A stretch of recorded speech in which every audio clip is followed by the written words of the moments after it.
Vous regardez Info Live TV, Jérémy Devray-Bénichou pour les informations. Comme prévu, Mahmoud Abbas, Condoleezza Rice et Ehud Olmert, qui se rencontraient hier à Jérusalem, ne sont pas parvenus à relancer le processus de paix. Le Premier ministre a insisté pour que le nouveau gouvernement palestinien remplisse toutes les conditions imposées par le quartet pour relancer la feuille de route. Il a toutefois annoncé vouloir maintenir le contact avec les Palestiniens.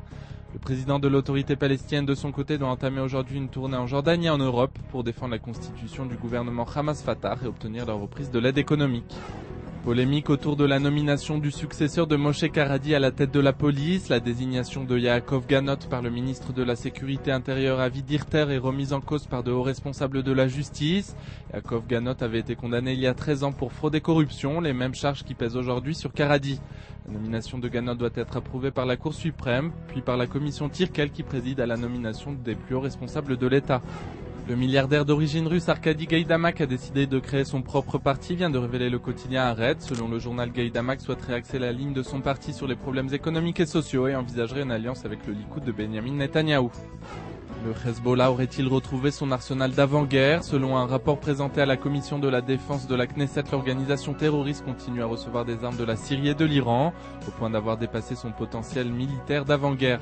Selon les responsables militaires, les forces de Nasrallah n'auraient cependant pas repris leur position et se trouvent à distance raisonnable de la frontière. Votre programme télé du jour, c'est cet entretien avec Shimon Peres. Le dinosaure de la politique israélienne présente son autobiographie au Salon du Livre de Jérusalem. Retrouvez également une interview exclusive d'Alon Liel qui a mené des négociations secrètes avec la Syrie. Bonne journée à tous en direct de Jérusalem.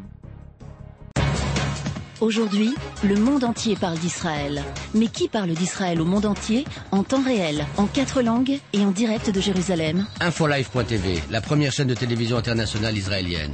24 heures sur 24, 7 jours sur 7, suivez de l'intérieur l'actualité d'Israël et du Moyen-Orient.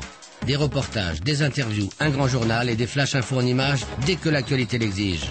Infolive.tv, votre regard direct et vrai sur l'actualité d'Israël. Retrouvez Infolive sur internet www.infolive.tv.